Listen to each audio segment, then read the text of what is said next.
Teyze, çok güzel, çok. Zaten ileride görüyorsun radarı. Çin'den füze müze gelirse. Dayı bizim arabayı vurmasın abi. La benim araba. Sen de çok güzelsin. You are so beautiful too. Hoppa Gangnam Style. You wanna say something Turkey? Mandalina. Şu da 2000 TL falan. 哦，你是那个无缝。 Doya Aa, ufana. gene tanıdı. Bak Bursa Spor şeyi var. Bursa Spor da lige çıkacak galiba. Geliyor tekrar. geliyor. Ama kimse bunların Türk makarnası olduğunu bilmez. Bilmez. Şu görüntü gerçekten çirkin bir görüntü. Peki. Did you like Taiwan?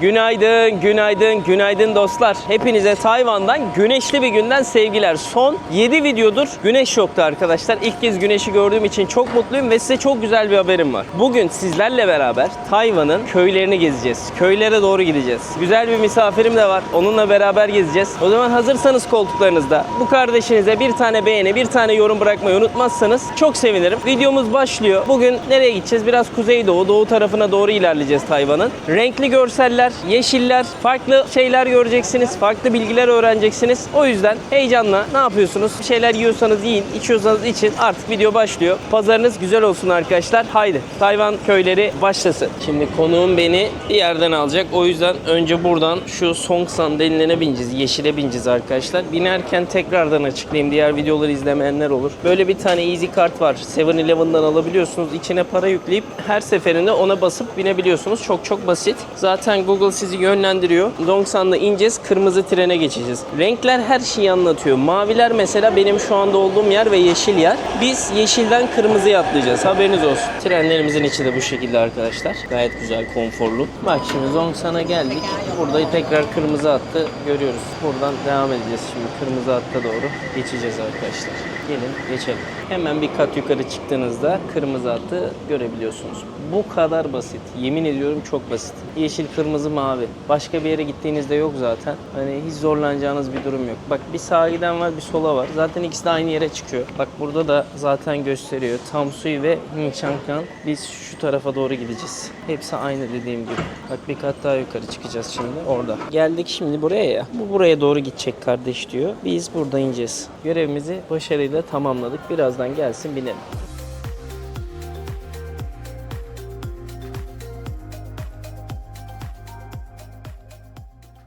Evet, kimle buluştuk? Yine Rıfat abiyle buluştuk. Abi ne haber? Selamlar. Hoş geldin. Hoş gördük. Tayvan adam mı diyor? Tayvan adamla tekrar buluştuk. Tayvan ol Tayvan burada arkadaşlar. Selamlar. Tayvan'ın ünlü yüzü gerçekten bir Cristiano Ronaldo, bir Ufong yani. Bizim Yok. gözümüzde. Bu kadar ünlülüğü ben böyle bir şeyi görmedim arkadaşlar. Pazarda görmüştünüz zaten. Abi ne yapıyorsun? Nasıl gidiyor? Geziyoruz. Senin için arabayı şarj ettim. Hani bugün dedim biraz kilometre yapacağız. Kaç kilometre yapıyor bu araba? Fullersen 310 kilometre falan yapar. Çok iyi. Peki abi ne kadar alabiliyoruz burada arabaları? Şöyle söyleyeyim, bu reklam olmasın yani ama iX40 Drive olarak geçiyor bu BMW'nin. Bunun Tayvan'daki fiyatı, hemen direkt Türk parası söyleyeyim istiyorsan, 4 milyon küsür, yani 100 bin Amerikan, 105 bin Amerikan doları böyle Türkiye'de bir fiyat ne var. kadar bu Türkiye'de 8,5 milyon TL Yani falan. iki katı falan İki mı? katı. Peki neden bizde bu kadar pahalı? ÖTV'den dolayı mı Evet, oluyor? ÖTV'den dolayı. Yani ne iPhone alırsan, gibi değil mi? Hani? iPhone gibi. Mesela şu telefon, Hı hı. Tayvan'da ben bunu işte 1200 dolar alıyorsam Türkiye'de 2 katı. Hep 2 katı. Öyle diyorsun. Evet. Türkiye'ye çünkü gelen lüks ürünler hep pahalanıyor. Mesela örnek veriyorum, bir spor araba alacaksın değil mi? Hı hı. Salladım Porsche. Tayvan'da 20 milyonsa araba ne kadar lüksse fiyat o kadar artıyor. Türkiye'de atıyorum 45 milyon, 50 milyon falan. Böyle gidiyor. O da vergi yüzünden. Tayvan'da bu kadar ağır vergiler olmadığı için bu arabaları bu Tayvan'a göre bir tık lüks ama çevrede çok fazla görebilirsin. Görebiliriz. Zaten elektrikli arabalar bayağı Çin'den buraya gelmeye başlamışlar. Çin'de daha fazla ama Tayvan'da şöyle bir olayı var. Tayvan Çin'den araba buraya almıyor. Tayvan kendi teknolojisini korumak için Çin'den buraya elektrikli araba gelmesi yasak. Burada gördüğüm bütün arabalar ya Alman arabası ya Tesla vesaire. Peki burada araba çipi de var mı abi? Hani yapıyorlar mı öyle bir şey? Her var şey mı? yapıyorlar. Her Tayvan şey. dünyanın çiplerinin yani en gelişmiş çiplerin %80'i 90'ı Tayvan'da üretiliyor. Bir de çipler var. Normal çipler var. Onun da %65-70'ini Tayvan üretiyor. Süper. Peki araba markası var mı hiç Tayvan'a ait? Araba markası da var. Luxgen var. Luxgen ha. Luxgen Tayvan'ın araba markası. Aynı zamanda elektrikli araba da üretiyorlar. Var yani. Şöyle 2 tane 3 tane kendi arabaları var. Piyasada görebilirsin ama ya Tayvanlarda biraz şey biliyor musun? Adamların imkanları olduğu için, araba da alabildikleri için, ikinci elleri de bu arabaların daha uygun olduğu için daha böyle şeyleri seviyorlar. Bir markayı seviyorlar arabada. Krediyle mi alınıyor burada arabalar yoksa böyle nasıl oluyor yani? Ya şöyle araba yapabilirsin. alacağım diyelim. Çok basit. 20 Araba bin dolarım var mesela. 20 bin doların varsa ne yaparsın? Gidip Gidip o 20 bin doların bir kısmını Peşinat peşinat ödersin. Daha sonra da aylara bölersin. Zaten sana çok fazla yük binmeyeceği için her ay sallıyorum 600 dolar 600 dolar ödeyerek gidip bir tane normal güzel bir araba alabilirsin. Çok iyi. Ve 3 senede ödersin. Hiçbir şey olmaz. Vallahi Hiçbir çok şey iyi. olmaz. Faiz yok yani. Ya çok çok düşük. Öyle şeyini yormaz yani. Ev gibi yani. Evde aldığında hani dedin ya faiz düşüktü. Hiçbir şey olmaz. Ya da şöyle yapacaksın. En güzeli. Git bir tane ikinci el araba al. Çünkü Tayvan'da öyle kar yok, bir şey yok. Adamlar arabalarını perişan etmiyorlar. Git bir tane mesela 3 senelik, 4 senelik bir tane Mercedes al. 2 milyon TL'ye, 1,5 milyon TL'ye mis gibi araba bulursun. Mesela Türkiye'de 4'tür. Sen burada bunu 1,5-2 2'ye falan alırsın. Çok da güzel kullanırsın. Çok güzel. Mis gibi. Şimdi biz nereye geldik? Böyle kordon gibi bir yere geldik. Evet, seni abi. İzmir'in kordonunu seversin. Seni de Tayvan'ın kordonuna getirdim. Boğaz Köprüsü de var burada. Burası Danshui dediğimiz bölge. Peki benzin ne kadar abi burada ya? Benzin, bende benzin olmadığı Evet. için şöyle söyleyeceğim sana 1 Amerikan doları. 1 Amerikan doları. Evet, 1 Çok Amerikan ucuz. doları. Yani dünyadaki kıyaslamaya baktığımıza göre çok çok uygun kalıyor. Türkiye'de şu an kaç para oldu acaba? Oo. Yoruma yazsın arkadaşlar. Bilmiyorum. Ben en son ya bir gün şeyi hiç unutmam. Karavan kiraladım abi 2 yıl önce. Dedim ki dur şunu ben bir fullleyeyim. Abi o zaman da 2023 galiba 2024 de olabilir. Lan bir fullledim 2500 lira. Dedim ne oldu ya? Evet. Yani milletin maaşı o zaman 10 bin lira mı ne vardı yani? Hani maaşın 1/4'ünü fullleyerek vermiştim. O gün çok şaşırtmış ve üzülmüştüm açıkçası. Evet, Tayvan'da yani o tarz şeyler olmuyor. O yüzden ben yani 20 sene önce arabam yoktu. 20 sene önce arabayı fullledim kaç paraysa şimdi de aşağı yukarı böyle yapıyorsun. Bir de mazot Türkiye'de şu anda 70'leri falan gördü ya. Tayvan'da yani yine bir dolar civarlarına falan. Onun da sebebi var. Abi Tayvan'ın her yıl artısı 100 milyar dolar. Bu adam tabii herkesin paraya ihtiyacı var ama bu adam Türkiye ekside. O yani Türkiye her yıl 90 milyar dolar eksiği nereden kapatacak? Çünkü sen dünyaya ne satıyorsun? Mesela Türkiye dünyaya ne satıyor? Örnek veriyorum. Bizim Tarım satıyor. Yetmez Baktığında abi. Yok abi yetmiyor. yetmez. Örnek Artık veriyorum. Teknoloji satmak lazım. Mesela şimdi İHA MİHA üretiyoruz ya. Hı hı. Çok güzel. Şöyle olması lazım. O İHA'ları Amerika'ya satacaksın. Evet. O İHA'ları Fransa'ya, Almanya'ya satacaksın. Çünkü sen o İHA'ları çok güzel Endonezya'ya, fakir ülkelere satarsan adamlar fakir oldukları için alıyorlar. Senin teknolojin için almıyorlar. Ama sen gidip de bu İHA'ları dediğim gibi Tayvan gibi. Tayvan mesela Amerika'ya satıyor, Almanya'ya satıyor. Çünkü Tayvan satmazsa yok. Değil mi? O çipler yok. Oradan zaten para kazanıyor Tayvan. Onu yapabiliyorsan Büyük ülkeye satman lazım. büyük ülkeye satacaksın ve marka olacak. Herkes senin o ürünlerini kullanacak. O zaman para kazanırsın. Tabii doğru. Güzel yerden tespit et. Ben bugün dedim ki arkadaşlara video başlarken biz dedim bugün Tayvan'ın köylerine gideceğiz. Bugün bizim rotalarımızda hangi şehirler var? Ya da nerelerde böyle anlık duracağız edeceğiz? Ya şöyle ben şimdi aslında bir yer aslında Geofun'a gidiyoruz. Hı hı. Geofun bu çok ünlü Miyazaki Hayao var. Ünlü Film mi o? O Japon animasyoncu. Böyle çizim yapıyor. Mangalar falan böyle tarzı Ha. çok güzel çizgi filmleri var. Dünyada zaten Oscar almış önemli yönetmenlerden bir tanesi. Dur abi. Onun çok sevdiği bir tane köy var. Hı hı. O köye gidiyoruz ve Spirited Away diye isimli bir tane film var. Çizgi film. Onu mutlaka senin takipçilerin biliyorlardır. Onun esinlendiği köye gidiyoruz. Özel bir köy. Okey. Altın aramışlar zamanında o köyün çevresine. Oraya gidiyoruz ama oraya giderken de böyle Tayvan'ın ara sokaklarından geçeceğiz. Böyle köyleri, kasabalarından geçerken seni böyle birkaç yerde durdurup biraz da diyorum ki böyle giderken deniz havası alsak. Abi evet Tayvan'da deniz de var yani. Deniz de var canım Tayvan'da. Ya zaten bir adadayız biz şu an Tabii. baktığında. Peki bu adanın gözle görülür çok iyi bir denizi var mı? Var. Hani gidince böyle müthiş yüzebileceğimiz Var. yerler var mı? Hangi bölgesinde kalıyor? Güneye gitmen lazım. Güneyde mi kalıyor? Güneye gideceksin. Adı ne oranın? Kınding. Kınning. Kınding. K-E-N-T-I-N-G. Kınding diye yazılır. Bayağı iyi deniz mi yoksa okyanus mu abi? Okyanus. Okyanus değil mi? Okyanus. Burası Çin okyanusu mu oluyor? Çin Burası- ne diyor? Neresi oluyor? Burası Kafam Pasifik karıştı. Okyanusu. Pasifik okyanusu. Oraya- Dalgalı mı oluyor yoksa düz yerler var mı? Düz yerler de var. Orada yüzebilirsin de, snorkeling de yapabilirsin. Çok iyi. Ondan sonra bir de Green Island. Birkaç tane de küçük adası var Green Hı. Island. Yani güney taraflarına gittiğiniz anda Tayvan'da böyle gidip göreceğin güzel yerler var. Tayvan'ın bir de 3'te 2'si dağ olduğu için dağlar çok güzel. Şelaleler bol bol, böyle dereler bol bol. Onun içinde yüzebilirsin. O tarz aktiviteler var. Tayvan'ın tabii çok fazla yer var. Sun Moon Lake var.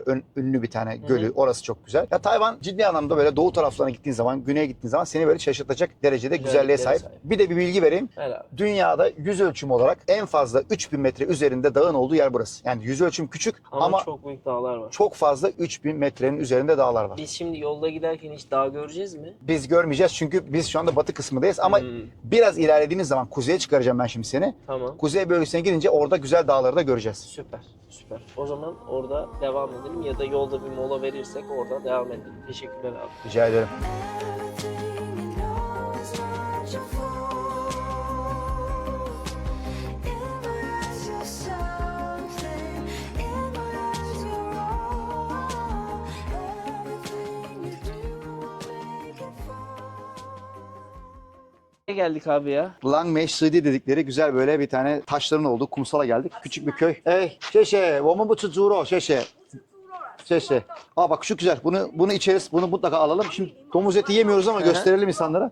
Burada domuz etleri var. Bol bol sarımsakla satarlar. Bir de denizdeki böyle yosunlardan ürettikleri bir İçecek. jelibon var. Onun içeceği. Kıyı igma iga havla. Dosa açığında. Denizdeki jelibonu içeceğiz. Ha? Ya denizdeki sünger gibi bir yosunları. maddeyi alıyorlar. Hı hı. Onu işliyorlar. Daha sonra böyle jelibona çevriliyor. Bak göreceksin şimdi. Bak gördün mü? Limonlu. Bak içindeki jelibonlar denizdeki o şeyden. Bu şıhua dedikleri o süngerlerden. Kim geldi? Ya yosun vari bir Yosun şey. Bey. Ha bak sos da koydu bir şeyler. Sos dedi şekerledi onu biraz. Ha. Şekerledi. Böyle limon suyu kattı. Fiyatını soralım. Dorsa açığını. Şeşe. 50 TL. Ver abi deneyelim. Al. Şeşe thank you. Şeşeni. Gider ya. Bir de şöyle yap. Karıştır. Beyzem teşekkürler. Şeşe. Şeşe. Nasıl bir şey biliyor musun? Söyle. Olmasa da olur. Ya tacaha. Olursa inanılmaz mutlu etmez. Olmasa da olur. Ama kesene bereket abi. Ama şöyle düşün. Bak burada hiç market falan yok. Yok. Yazın geldin. Manzara izleyeceksin. Suya ihtiyacın var. Soğuk o zaman. Öyle güzel. Yani şeyli. O en azından dehidrasyonu alır. Evet. Güzel değil mi? Sen devam et abi. Şimdi Sen geldik. sevdin abi onu. İçeriz ya. Biz bunu İçersin Tayvan'da ünlüdür. abi ya. Bu arada geldiğimiz yerde şu kayalıklarıyla ünlüdür. Yeşil yeşil kayalıklar. Lamay mıydı abi buranın? Laomei, Laomei. Laomei Shidi kayalıklarıyla ünlüdür. Bak insanlar zaten gelmişler, özel fotoğraflarını çekmeye çalışıyorlar. Belli zamanlarda daha güzel oluyor. Mesela Tabii. böyle Mayıs ayları gibi. Daha sakin bir ayda daha güzel gözükür. Çünkü sular şu an kapatıyor bunu Tabii biraz. sular kapatıyor ama bir şey, onun açısını yakalaman lazım. He. Bak şimdi buradan bakınca diyorsun ki bu ne? Evet yukarıdan ama. Ya şimdi bak biraz yaklaş, ben sana göstereceğim şimdi. Yosunlar değil mi olayın özü buradaki yeşil yeşil Ya yosunlar ama taşlar olay burada şu. Bak şimdi ben sana göstereceğim. Buradan olayı ne biliyor musun? açı.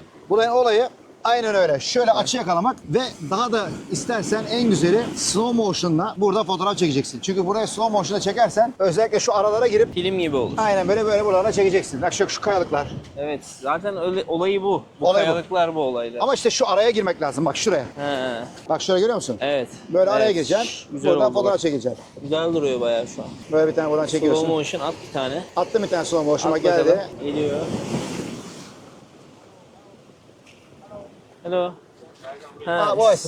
Ha üzerine çıkmak Üzerine yasakmış. çıkmak yasakmış bak. Görüyor musun nasıl koruyorlar? Ya çok da bir şey olmadı ama. Heh bak şu. Olay Oo güzel oldu. Ha bunu çok profesyonel kameralarla gelmek lazım. Tabii. Böyle bir kaya buradan buraya devam ediyor yani anladın Aynen bu şekilde devam ediyor. Zaten ileride görüyorsun radarı. Çin'den füze müze gelirse o radarlar. Onlar mı engelliyor? Onlar geliyor diyor. Haber veriyor. Haber veriyor. Engelleyemiyorlar genelde.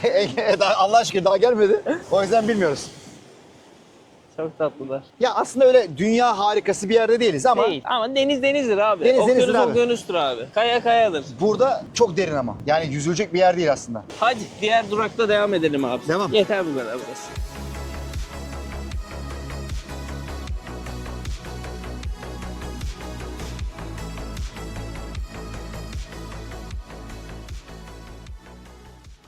Selamlıyorsun ya. Halkı Kon- selamlamaya geldim. Ne yiyeceğiz abi ya? Nereye geldik? Dostum burası Şımın dedikleri bir bölge. Zaten deniz kıyısını görüyorsun. Hı hı.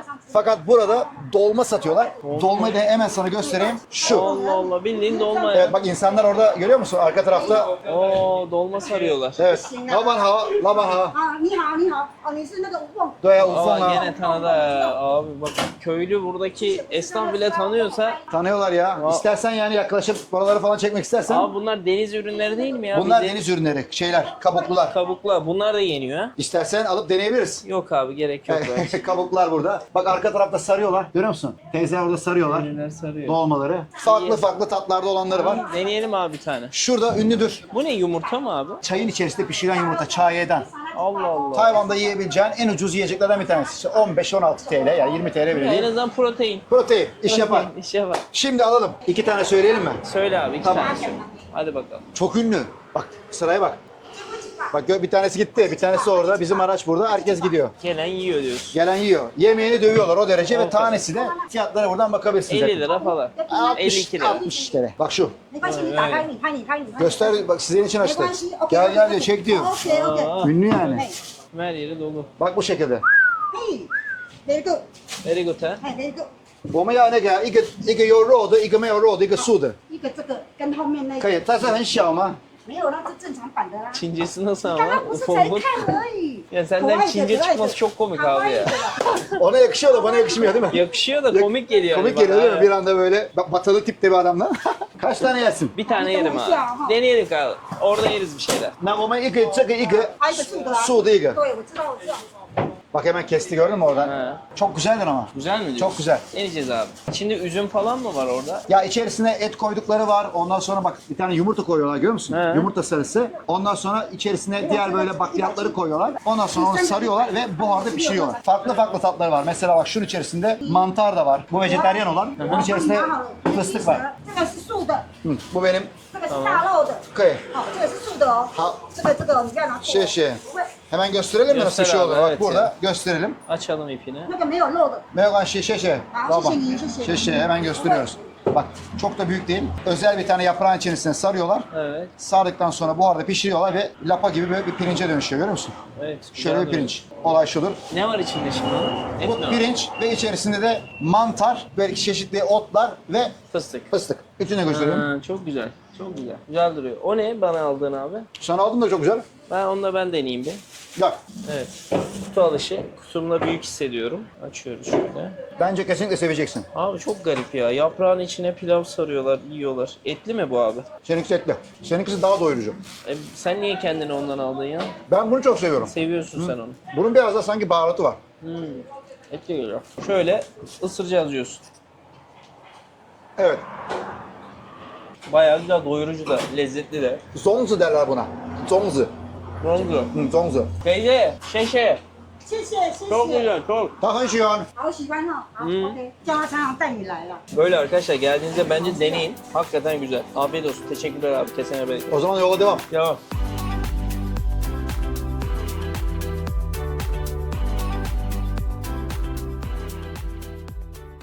Şimdi biz nereye geldik abi ya? Biz şu anda Tayvan'ın en ünlü yerlerinden birine geldik. Jiufen. Jiufen. Jiufen tarihi sokak. Dayı bizim arabayı vurmasın abi. La benim araba. Ben şu anda havada.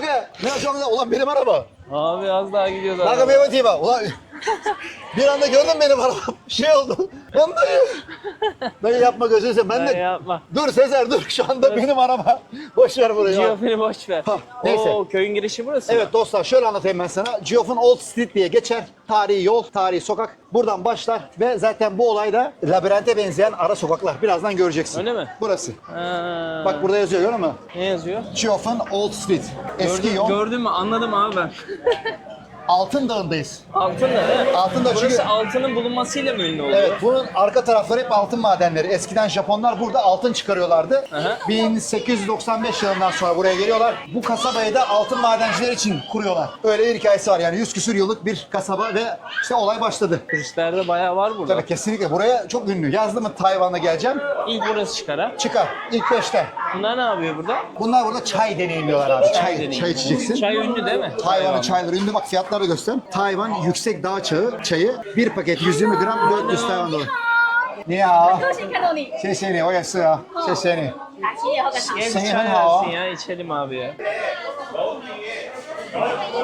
Güzel çay ha. 这是哪一个？Sana en ünlüsü oolong çayını vermiş. Oolong çayı. En iyisi. En ünlülerinden. Güzel. Çok Zaten güzel. mekan kendi söylüyor güzelim diye. Baksana şu kalabalığa. Sen de çok güzelsin. You are so beautiful too. Thank you so much. Şey.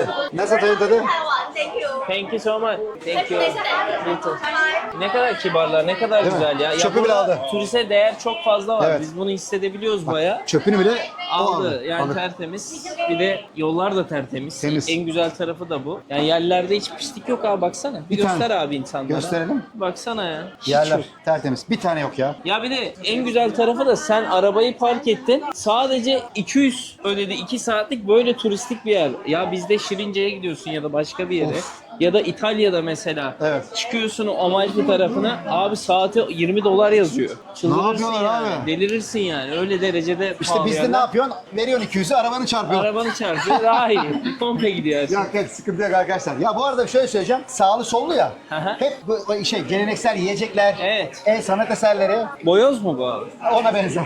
Neymiş bu ya? İçi- Ananaslı ekmek mi yoksa? Buna puf diyorlar. Bak Ha, içine de çikolata, dondurma falan Vallahi koyuyorlar. benziyor ama ha. Boyoza da benziyor tarzı. Böyle şeyler yemeyelim. Bu biraz Japon işi ya. Çok böyle Değil mi? Tam böyle Tayvan işi değil. bak mekana bak mekana. Mekana Ne gördün abi? mü bak. Gel bak. Bak burada bira falan satıyorlar. Hı hı. Ama mekana bak. Buraya geliyorsun. Oo, manzaraya karşı. Şöyle manzaraya karşı. Manzara kafe. Değil mi? 10 Aynen, numara yer. 10 numara yer. Afiyet olsun. Çok güzel ya. Bak fotoğraflar falan var burada. Her gelen fotoğraf çekilmiş ve Geoff'un bu tarz şeyleriyle ünlü işte bu ara sokakları. Bak şimdi şuradan göreceksin bir tane sana yol göstereceğim. Daracık sokaklarla. O Spirited Away görüntülerine arkadaşlar baksınlar anlayacaklar ne dediğimi. Görüyor musun bak şurada. Bunlar Japon. Aa, bak Gördün mü? böyle bir sahne yani. Evet. Film gibi yer. Şuraya bak ama şuraya bak. Çok güzel değil mi? Şu ışıklar, şu Çin kültüründeki şu ışıklar çok güzel. Bu ışıkların adı var mı Bunlar abi? Çin fenerleri. Çin fenerleri. Çok Buraya güzel Çin duruyor. feneri derler. Dingdong diyorlar. Hınong. Evet. Yani ejderha ışığı gibi bir şey oluyor. Çin Oo. kültüründe çok meşhurdur. How are you? Hello. Yes, influencer. Ufong. Oh, Yes. They don't know me. They are coming from Japan, right? Japan. Korea. Sorry, Korea. Oh. Welcome to Taiwan. Welcome. Thank you. Oppa Gangnam Style. Kore olunca ne diyeceğiz? Aynen, Korece yok aynen. bende. Neydi ya bunların Korecileri? Teşekkür ederim. Ayaysano merhaba. Annyeonghaseyo. Ne var başka? Teşekkürleri vardı bir de. Teşekkür unuttum ya. Kambade falan Ben de diyeceğim ya. evet, Kambade yok değil Japonlarda abi. var. Şerefe falan demek. Unuttum vallahi. Çok Vallahi. söylüyorduk. Ben dedim direkt Ufong'u satayım da olmadı. Yok olmadı. Gel böyle gel böyle bak buraya bak. Bunlar Burayı ne kaçırma. abi? Oyuncaklar var. Şimdi sana şöyle söyleyeceğim. Şu çok ünlü değil mi ya? Onlar labubular Ha, labubular. ve Spirited Away filminde Niha, Spirited Away filminde şu vardır. O filmde geçen bir karakter. Bak her yerde bunu görürsün. Burada Peki satarlar abi bu bunu. şey mi? Anime değil mi bu? Anime ve biraz böyle korkutucu. Hani her Ha. yani 10 yaşında çocuk pek izlemeyebilir, korkar belki. Orta yaşın üstü. Evet ama çok güzel Oscar var. Bunlar çorbacı mı abi bunlar? Bu Beef noodle. Beef noodle. Ünlü, Beef en iyi noodle, ya. so good. Abi beef noodle'a ben bayıldım ya. Vallahi yediğim en güzel noodle beef noodle galiba bu şeydeki, noodle. Gel. Tayvan'daki. gel. Ne bu, masaj mı? Alacağım bunu, vuracağım böyle. Vur bakalım abi. Gel vuralım bir. Şöyle Oo, nasıl? Çok iyi. Şöyle yapıp kaşıyabilirsin kendini. Oo, Ya kaşıma. şu da var, şu da var. O da var. Ha da var kaşımak için. Fiyatını merak ediyorsun. Edelim. 200 TL. 200 TL. İyi. Güzel, güzel abi. Ya burası Yani böyle... turist kazıklama yeri değil en azından. Değil. Hello, ne veriyorsunuz kız? Ben onu Ne yemem. kısmı? Yusong mu? 那个， Ufo. 你你好。你好，来一杯一杯。这是什么？鱼松吗？哎，鱼松3位鱼松，来来谢谢来，看到。 Ne abi bu? Balık şey mi? Yemek. Valla balık kıyması gibi yapıyorlar. Toz böyle, toz haline Ne getirmişler. yiyelim? 1, 2, 3. 来， Güzel. 帮我带一点吗？要要带一点吗？那个是什么？帮我充个业绩啊！我今天还没开张哎。要不要 Okuyorum 帮我 sana. 带一罐给小 baby 吃？你家有两个，你家有2个公主，我知道的。不是咱们不吃这个，真的你都吃，他为什么不吃？你真的，骗我！你骗我！真的，真的不吃。 Güzel ama. 谢谢你哦，太好做了。 Niha, thank you. Bak böyle Bak, böyle balığı yapıyorlar. karıştırıyorlar. So good. Thank you. Böyle gör. Gel Thank you. geleyim. Çok güzelmiş ya. Kıy ya. Sen artık beni bırak. Ben abi, gidiyorum. aynen. Sen devam et. Singapur. Ha Singapur. Bak Singapurlular. Oo, Şey Singapur'dan geliyor. Welcome to geliyorlar. Taiwan. So Enjoy. good. Did you Gece. like Taiwan? Yeah. It's so nice, yeah? Which is better, Taiwan or Singapore? Both have their own personal things. Yeah, different Yeah, culture. different Yeah, culture. different culture. Yeah. I saw your program before. Really? How do you know me? Of course, because I always see Taiwan variety shows. Ah, TV shows. from TV the shows, Taiwan yeah. TV shows they watch in Singapore. I'm going to Singapore this month. All right, cool. Take care. Take care. You too. Thank you. Thank you. Very nice to meet you. Enjoy. Thank Nice to you. meet you. Nice to meet Bye you. bye. too. Bak Avrupa'dan da gelenler var. Var Avrupa'dan gelenler. Buraya zaten buraya gelmezsen olmaz. Olmaz. Olmaz. En çok turisti göreceğimiz yer burası galiba. Çok fazla göreceğiz burasında. Bu cadde bayağı sürüyor mu? Yaklaşık bu cadde bir şöyle bir 400-500 metresi var. Ay çok bir şey yok. Böyle sağlı sollu gideceğiz ama çok şey değil yani böyle git İnanılmaz bitmiyor şey yok. öyle değil. Pembeler ne abi? Çilek. Ha, Çilekler, çilek, ha, okey. kurutulmuş çilekler. Japonya'da da çilekler çok ünlüydü. Japonya'da çilek zaten üretirler. Tayvan'da da çilek üretirler. Bir de bu aralar zamanı. Bu da çok fazla tüketilen, içinde domuz eti olan bir böyle hamur. İçeride onu görüyor musun? Yüksek ateşte kızartıyorlar onu. Kızartıyorlar. O yağın içinde kızartılıyor. Bunlar yine Tayvan'ın atıştırmalıkları. Fındık, fıstık, yine böyle magnetler. Magnetler. Bunlar fix şeyler. Yine beef noodle'lar çok ünlüdür. Beef noodle ya her yerde. Bunlar da köpekler için kıyafetler görüyor musun? Bak Çin kıyafetleri köpekler için. Köpekler, kediler için. Köpekler için mi? Evet köpekler, Çok kediler için. tatlı. Vallahi çok tatlı. Köpek dedik sen çıktın ya. Ne haber ya?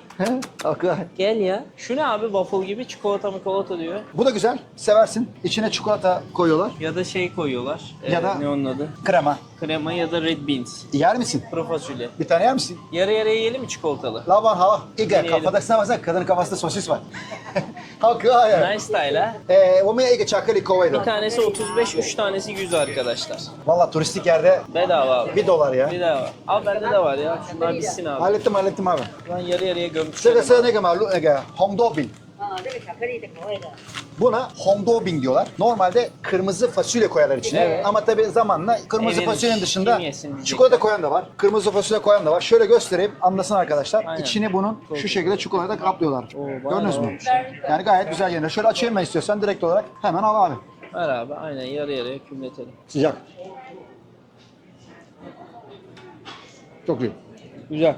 $1 ya. Bedava. Vallahi bedava. Yani kullandıkları çikolata inanılmaz iyi bir çikolata değil. Tabii canım. Ama yeniyor yani. Yenir. Bak böyle aralarda bile dükkanlar var görüyor musun? Küçük küçük yerler. Buradan devam et. Göstereceğim sana. Şu daracık yoldan dümdüz devam et. Dağa Aha. çıkarsın. Dağa mı gidersin? Tabii buradan dağa gidersin. Oo. Burada evler var. Evler var. Yerleşkeler. Yerleşkeler var. Bıkmışlardır bunlar turistler. Artık bıkmışlardır diyeceğim ama para kazanmak için başka şansları yok. Normalde bu dükkanların sahipleri bunlar değildir belki de. Kiralamış da olabilirler. Olabilir. Baksana ya buraya yani bu kadar turistin gelmesi ama inan bana sadece Geoff'unu görmek için bile yüz binlerce insan geliyor her yıl. Geliyor değil mi? Geliyor. Gelir abi. Gelir Güzel. yani. Değer. Keyifli. Güzel yer. Dağda bir de. Tabii dağdan. Daha bir de o en önemli yeri daha görmedik değil mi? O senin fotoğraflarda gördüğün yamaç o ileride. O ileride mi? İleride. Işıklı mı ışıklı böyle. O ne yapıyor? Öyle kahverengi bir şey var. Onlar da Çin kültüründe yenilen böyle boğazı açıcı, ferahlatıcı bitkilerden yapılan yiyecekler. Burada içkiler falan var arka tarafta. Çaylar zaten gördük az önce. Bak yine çaylar falan satılıyor görüyor musun? Çay deneme yerleri. Ya tabii çay. Zaten önce deneyeceksin. Bak şu ilginç. Sonra Bunu aldım. göstereyim sana. Dün ben kemer aldım abi H&M'de. 1000K verdim. Bak burada çok daha güzelleri var. Burada da 1000K ama bayağı kaliteli yani. Gerçek deri. Gerçek deri. Benim aldığım tırvırıydı. Hikaye. Gel bak burada mühürler var. Çin kültüründe herkesin bir tane mutlaka mühürü olur. Bu mühürü burada işletiyorsun özel makineyle. Daha sonra bunu mühür basarak kullanıyorsun. Niha. Yangping. Bak görüyor musun? İsimleri falan burada mühür bu şekilde. Vay be. Çin kültüründe sonra herkesin böyle bir mühürü olur. Gördün Senin mü? var mıydı? Hepimizin var. Olmak zorunda. Bankaya gidiyorsun çünkü bazen mühür istiyorlar. Aa. İmzanın dışında bir de mühürün Bizdeki olması şirket lazım. mührü gibi ama Şirket şahsa mühürü. bağlı gibi. O da şeyden geliyor. İmparatorluğun mühüründen. Böyle kurutulmuş meyveler. Çok var. Çok. Dün ben Dihua Street'e gittim. Orada Oo. abi incir gördüm tamam mı? Dedim ki insanlara bu kesin Türkiye'den geliyor. Kesin. Abi hemen bir şey yaptım translate. Tak Türkiye yazıyor. Tabii canım. Çok ünlüyüz şey konusunda. İncir konusunda. İncir İşte. fındık Türkiye'den çıkıyor tamamen. İncir buraya Türkiye'den geliyor. Evet, Biz de fındık da getirdik bir geliyor ara abi. sattık falan. Fındık geliyor Türkiye'den. Dünyanın %90 fındık oranını biz Türkiye'ye yolluyoruz diye biliyoruz. Doğrudur. Biliyorum ama ne kadar doğru yanlış arkadaşlar yorumlasınlar. Bu ne? Ya yiyecekler. Yine. Yiyecekler paketliyor veriyor. Hep bunlar uzak doğu. Çin yemeği. Bak seri üretim yapıyorlar orada. Evet. Hamurdan bak. Allah Allah. Enteresan. Şimdi yavaş yavaş o ünlü yere doğru gelmeye başladık galiba. Tabii çok fazla fotoğrafını görürsün. Özellikle akşam çekilmiş fotoğrafı. Karanlıkta Evet. o kırmızı fenerler parlarken masalsı bir böyle görüntü oluşturuyor. Ya bak şu çok çirkin duruyor mesela. Şu görüntü gerçekten çirkin bir görüntü. Bu ünlü bir yiyecek. Lu Wei dedikleri. Şey değil mi? Bağırsak falan. Hepsi. Bağırsak Hepsi. var, tavuk kalbi var, tavuk ayakları var, Yani şunu nasıl yiyorlar? ördek boynu var. Allah'ım yarabbim. Bak geldik herkesin fotoğraf çekildiği bir yer. Haydi biz de çekilelim. Gel. Nasıl? Ya, Beğeniyorsunuz mu arkadaşlar videoyu? Nasıl gidiyor? Her şey yolundaysa bir tane yorum, destek bırakabilirsiniz. Tayvan Adam'la Sezer Yılmaz arkadaşlar. Geziyoruz arkadaşlar bakın. Geziyoruz. Ha? Oo manzara çok iyi Gel burada. şöyle film gibi yer. Of çok güzel. Herkesin gördüğü açı ama oradan çekilmiş fotoğraf. Bizim öyle bir imkanımız olmadığı için. He. Onlar hep o taraftan çekilen açıyı Öyle mi? gösteriyorsun. Sen şimdi aşağıya bakınca anlayacaksın. Ver sen bana. Bakayım bir Geç aşağı. aşağıya. Gel sen böyle. Onlar fotoğraf çekilsin. Evet. Gel sen. Ben bozmayayım ortalığı. Burası da çok güzelmiş. Şuradaki pembe ağaçlar falan bayağı güzel. Pembe bitkiler neyse artık onlar. Ama güzelmiş burası abi bayağı. Evet Çok burası çok ünlüdür.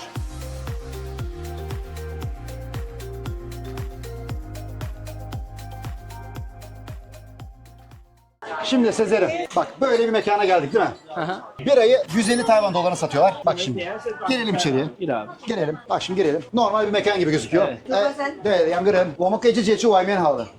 Değil mi? Normal bir yer gösteriyor. Ama olaya bak. Efsaneye bak. Gel şimdi. Bundan sonrasını ben seni gönderiyorum dışarıya abi. Oo, sen beni nereye gönderiyorsun ya? üf. Of.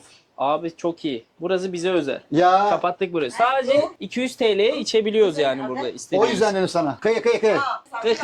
没有关系，现在应该没有人。如果有人来，我们 Çok 会 iyi 换 değil mi ya? 谢谢你。 Müthiş manzara harika abi. Ve 200 TL'ye burada keyif yapabiliyorsun. 200 TL. Evet. Yani bu çok güzel bir özel bir şey. Ben şeyi anladım abi bak. Buranın insanların aldığı para yaklaşık 40 ile 50 bin TL. Baktım ben internetten. Ya işte ortalama kişi, ortalama diyeceğim sana 60'a yakın ya. Tamam hadi 40-50 diyelim. 50 diyelim, tamam. Bak şimdi 40-50 lira aldım.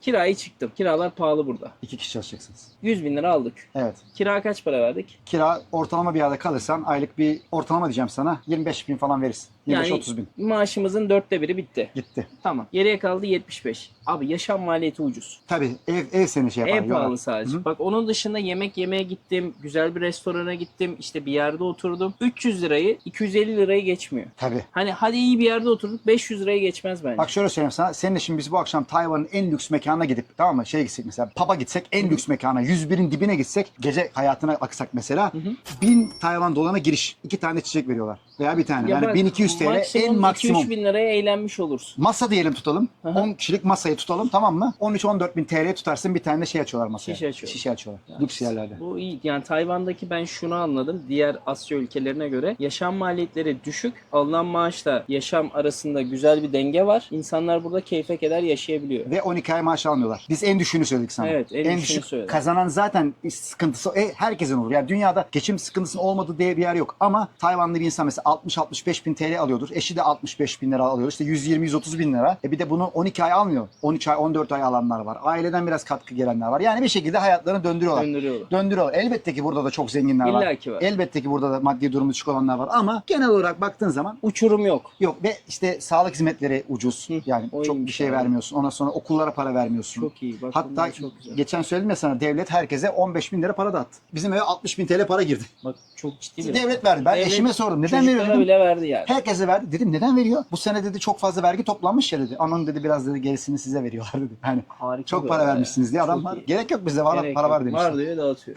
Atıyor. Bir şey içelim. Kahve içelim. İçelim, abi. içelim, Yoksa- Evet içemeyeceğiz bir daha. Şimdi arkadaşlar dönüş yoluna geçtik. Görüyorsunuz akşam saatleri olduğunda daha da kalabalıklaşıyor. Çünkü ışıkla beraber ambiyans daha da güzel hale geliyor. O yüzden akşamları da burada takılabilirsiniz. Bizim gündüz geldiğimize bakmayın. Hani bütün gün bile burada geçirebilir insanlar değil mi? Geçirebilirler ve akşamleyin bu fenerler yanıyor. Yanınca daha da güzel olur Daha fotoğraflar, böyle bir- videolar. Daha böyle bir mistik havaya dönüşüyor. Zaten bak bir tanesi yanmış. Görüyor musun? Yanmış aynen. Çok güzel. Gerçekten ben o ışığı çok sevdim yani. Her yerden, dünyanın her yerinden insanları burada görebiliyoruz. Şimdi dönüş yoluna geçiyoruz. Buradan Taipei Meydan nereden baksanız 44 dakika falan sürüyor arabayla giderseniz. Ama bizim gibi deniz yolundan gelirseniz orası da 1 saat 10 dakika falan Oradan sürüyor. biraz uzatıyorsun. Ömrümüz bitti arkadaşlar. Yani o şekilde yapabilirsiniz. Size kalmış. Bak bu deminki şeyden. Thank you. Burada jelibonlar, melibonlar bir şeyler.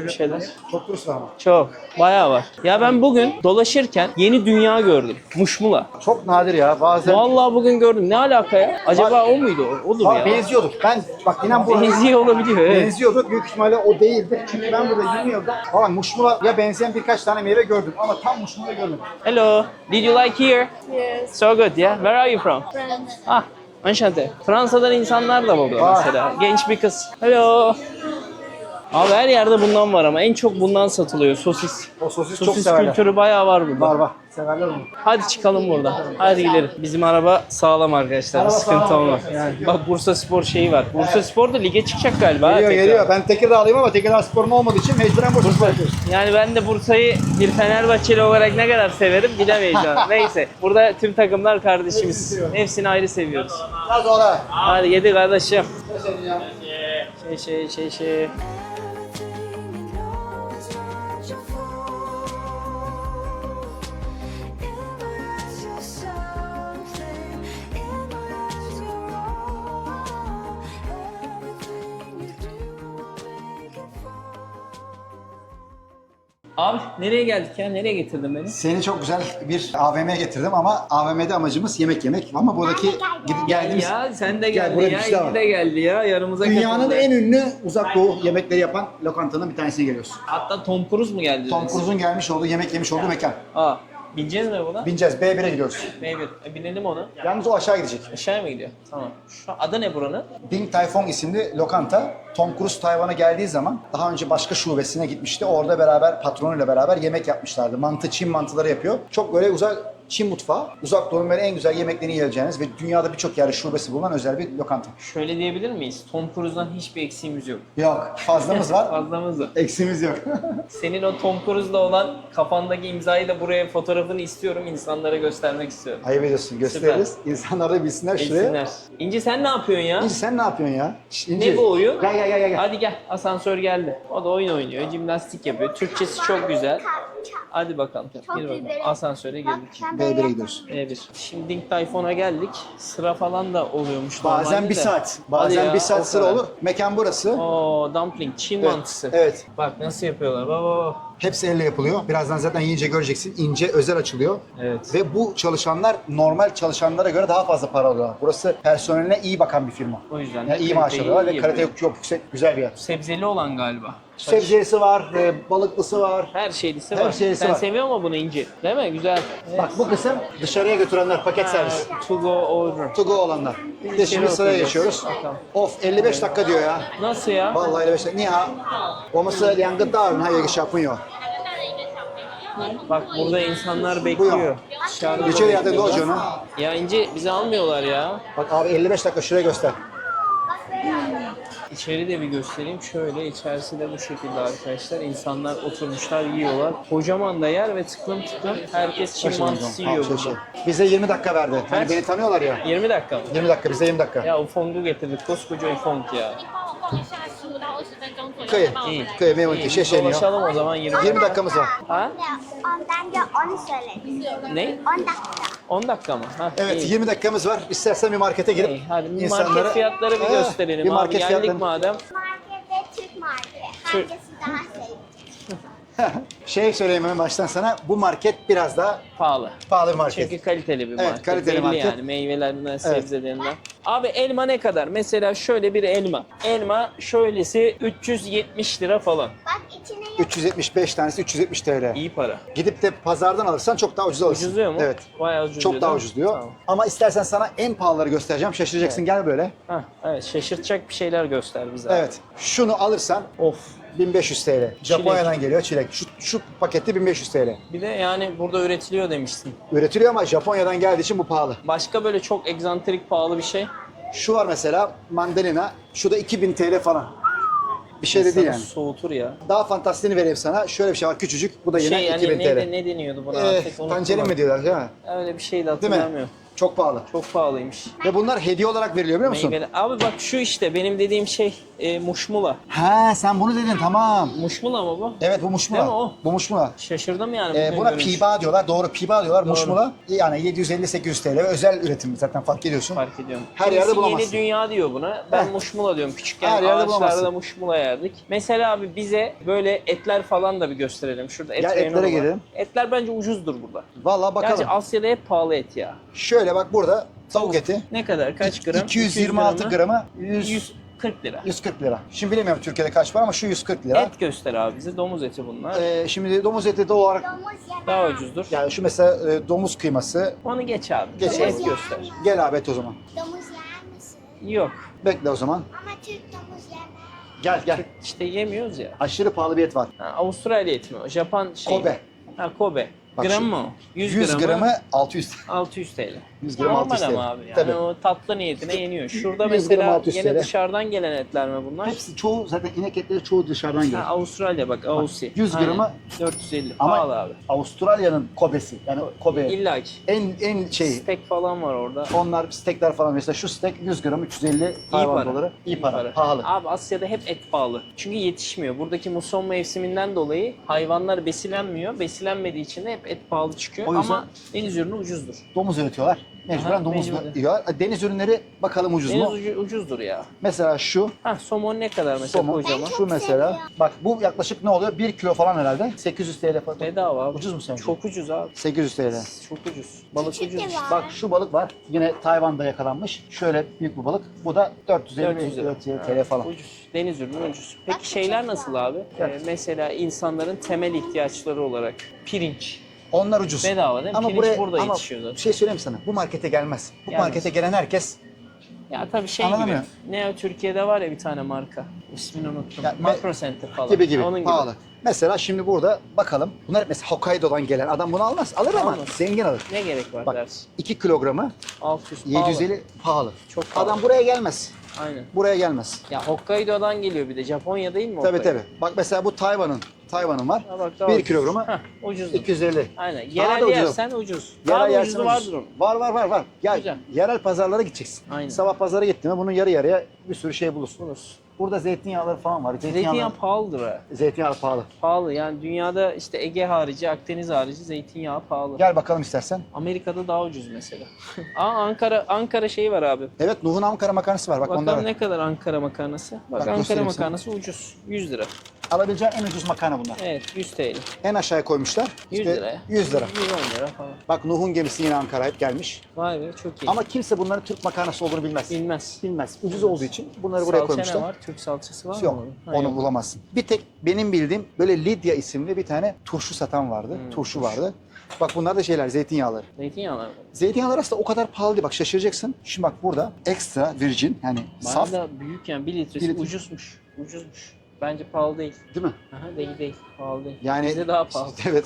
Böyle ürünler. Güzel. Ya ben şeyi de çok sevdim Tayvan'da mesela. Kimse ya video çekme demiyor. Çok böyle takıcı. Çok hiç takılan İnsanların yok suratına ya. sokmadığın Aynen. sürece bir sıkıntı Aynen, yok. aynen. Arada Kimse- derler çekme. O normal. Onu bile görmedim daha. Çok nadir. Çok nadir. Evet, market fiyatlarımız da bu şekilde. Haydi yemeğe geçelim arkadaşlar. Bekleyelim Evet biraz. hadi karnımız acıktı. Şimdi Tayvan'a gelince direkt böyle çay mı getiriyorlar? Şimdi buralara gelince her zaman için uzak doğuda önce bir çay servisi gelir. Bu çayda yanlış hatırlamıyorsam buğday çayı vardır ya.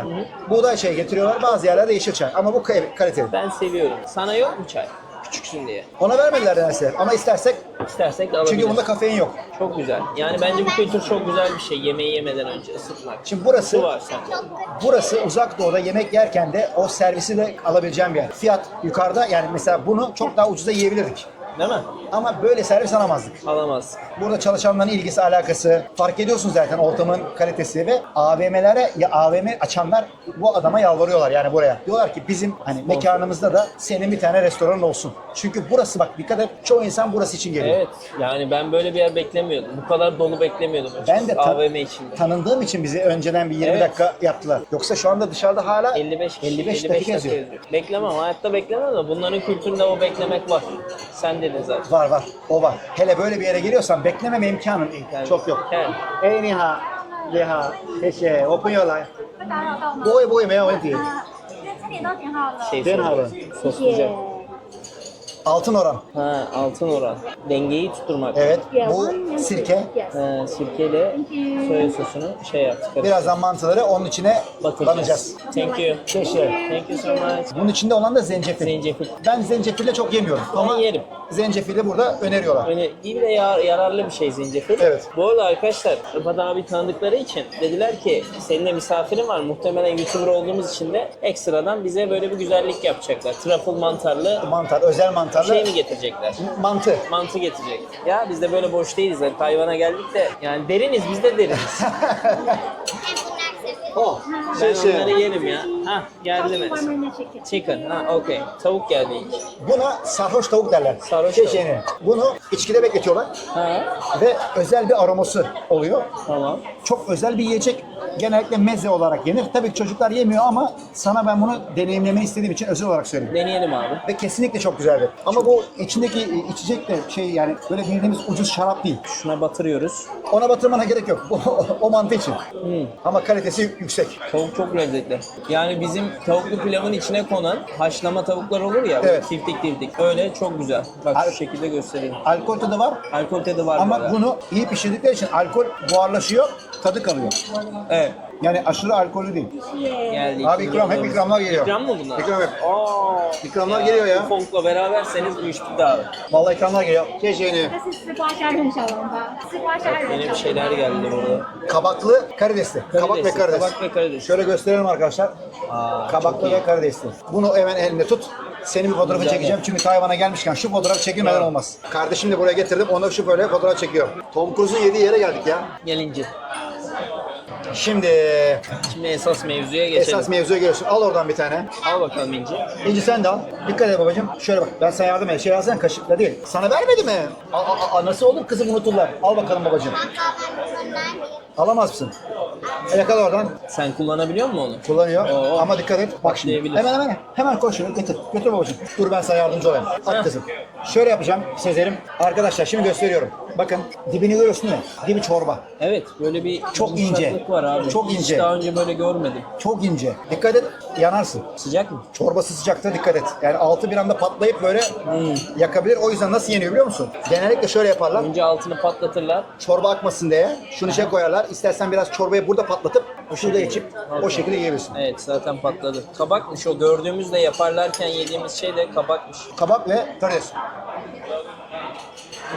Çok iyi ama ya. Hamur kıvamı çok iyi bu Yok, arada. yok. Bayağı iyi. Yiyeceksin de vereyim mi bir tane? Beğenmedin. İçinin kabağı vermedi. Ben bunu ona 10 üzerinden 5 falan veriyorum yani. Şey olarak, tat olarak, içindekinden dolayı. Ha, kabaklıyı Kabaklı beğenmedim. falan ben... O zaman sen tavukluyu ve balıklıyı çok seversin. Çeşe. Thank you. Very Good, good. good. Güzel ya ben sevdim. Güzel güzel. Fena değil. Ama tabii şimdi alışık değilsindir kabak. Bu çok iyi. Bu iyi. İkram geldi. İkramlı truffle. Bakalım. İnan bana buraya çok geldim ama hiç bunu yemedim. Ben truffle'ı çok seviyorum. O zaman bu senlik. Kokusu biraz ağırdır ama Biraz ağır. Dikkat et yine aynı şekilde. Sıcaktır. Bak. Öyle mi? Oo. böyle boşalttık bunu. Çorbası bol ya. Çok da lezzetli bu arada. İyi değil mi? Ben seviyorum abi truffle'ı. Karidesten daha iyi geldi değil mi sana bu? Tabii. Başarılıydı. Halis mulis, kızartılmış pilav, üstünde de şirin yani karides. Bizim bunu çocuk da çok sever. Sever değil mi? Bu yeşiller kişniş değil merak etme. Yok, soğan onlar. Onlar soğan. Yeşil soğan.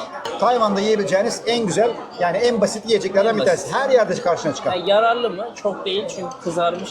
Yani haşlama pilav her zaman daha yararlı. Ama öyle kızartma Yine de değil. iyi. Yağda kızartma değil. Yağda değil, Yağ steam mi? Haşlama pilav. Büyük tavanın içerisinde döndürüyorlar. Yani fried deyince insanlar şey zannetmesin. Böyle yağın içinde pişmiyor. Zaten o rengi yok. Tabii yağın içinde pişmiyor. Şeyini ya. Thank you. Bak ben sana şuradan hemen servisimi de yapayım. Yumurta, O kadar. soğan, karides. Yeter abi. Tayvan'da bunu herkes çok sever. Nasıl yiyorsun? Kaşıkla mı yiyorsun? Vallahi kaşıkla yiyebilirsin bunu basit. Güzel ama lezzetli. Mesela bunu Tayvan'da normal ucuz bir yerde yesen 100 TL'ye yersin. Öyle. Normal yani 100 Her TL yerde yersin. öyle ya. Burada 130 falan. 200 falan yani 100 Gerçi bunda karides var. Tabii burada mesela bunu yesek burada 200'e falan gelir. Üca, okey. Bu neli? Balık. Balıklı. Yani ne balığı var içinde? Karides falan değil mi? Normal Değil, balık. tamamıyla balık. Tayvan Diao dedikleri bir balık var. Tayvan Diao. Tayvan'da çok fazla üretilen bir balık. Çok fazla yenir. Sazan gibi düşün yani. Güzel kokuyor. Dikkat etsen bu biraz farklı. Evet, şekli de farklı. Bu şimdi xiaolongbao değil. Ötekisi xiaolongbao'du. Yani içinde şey vardı. İçinde çorbası vardı. 是最后一个鸡肉小笼包，鸡肉小笼包可以，谢谢你，放在上面就好了上。面吗？好，可以， Thank you. 就差甜点，谢谢有一。点好准备。甜点也可以来。Bu da tavuklu ve dikkat et şurada tavuk var. Balıklıyı deniyoruz şu anda. Güzel. Güzel. Balığı bayağı hissediyorsun ya. Güzel. Balık iyi. O tavuklusu. Şöyle bir içinde hamur, tavuk veriyorlar. Yani Hamur mu? Hintçi, hamur. Bunu da bizim İnci'ye vereceğim. İnci bunu yiyecek. Çünkü bu yeniyor. Allah Allah. Bayağı sıkı. Yandım ya. İşte bunu geldiğinizde yavaş yavaş yiyin arkadaşlar. Tavuklu yapan yer sayısı inan çok az. Yani bunun dışında ben başka yerde yemedim. Bu acı ben yola A şey. little bit yeah. Could be. Bu arada biz hep 5'i söyledik. Aha. İstersen 10'lu da söyleyebiliyorsun. Evet. Daha fazla tadabilmek için 5-5 söylemek daha mantıklı. Tamam. Evet abi, geleneksel tatlı mı geldi şimdi? Şöyle söyleyeceğim Kralın sana. karısı mı dedin? General Chiang Kai-shek'in eşi yani karısı bunu yemeyi çok seviyormuş ve her zaman için menüde olmasını isteyen bir Allah yiyecek. Allah, yengenin şeyine gidiyor şu an. Valla rice cake diyeceğim ama tam çevirisini bilmiyorum. Üstü pirinç, altında kırmızı fasulye ve içinde de dikkat edersen şey var. Ceviz. Ceviz var. Şöyle insanlara merak eden varsa gösterelim. Böyle bir yiyecek. Al ve Evet, sıcak. sıcak. Sıcak servis ediliyor. Çok güzel bir tatlı. Güzel duruyor. Ağır değil. Alayım mı böyle? Al direkt al öyle al. İnce ısıracak mısın? İnciye ben direkt bunu vereceğim. Of. Acayip sıcak. Sıcak. Çok sıcak ve güzel tatlıdır. O kadar şekersiz ki tatlı olduğunu anlamazsın. Anlamazsın. Eğer şekerini yiyeceksen şu içindeki Fasulye. fasulye kısmını yiyeceksin.